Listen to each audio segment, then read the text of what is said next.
entertainers. Like I already said also, it's important for me to situate who my family is, why I'm here and how I got here. And actually it's very, very personal to me. My family were the first, like a part of the first black entertainers here in Vancouver. And my uncle opened the first black jazz club called the Harlem Nocturne.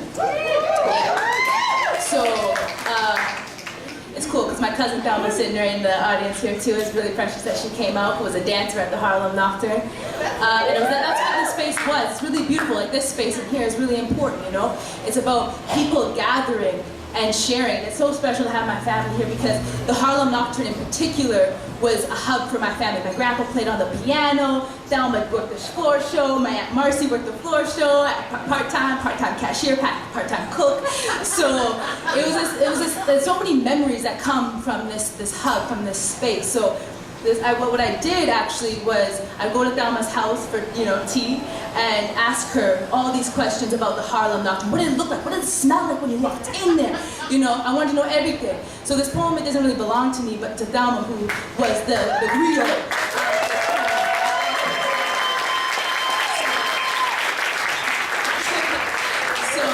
It's called the Harlem Nocturne, and it's the one published in the Great Black North, along with my cousin Storma, which is in the house, which is really cool. See, I'm happy. There's a big family of entertainers. It's cool. Oh man, I can still remember the very night when I first went to the Harlem Nocturne. I can still hear the music. It was a Friday, March 1963. I can remember the month because I just moved in from Oklahoma, and the forecast was cold. Colder than a lonely woman in heat, and man was I hungry.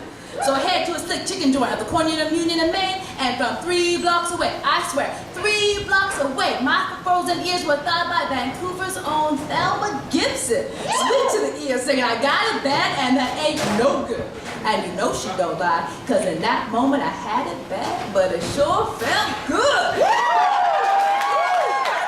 To get some real satisfaction. 343 East Hastings Street, the Harlem Nocturne. And man, that scene was thick. For $3, you were guaranteed a good time. No liquor, but everyone was still looking good and acting bad. Just sassy and strutting. That joint was jumping.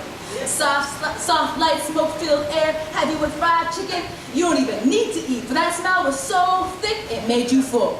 The band, Ernie King, Mike Taylor, Chuck Logan, that place was alive. Floor dancers dressed to the nine. After all my years at Harlem, all I can say to you is, there was laughter. There was always laughter.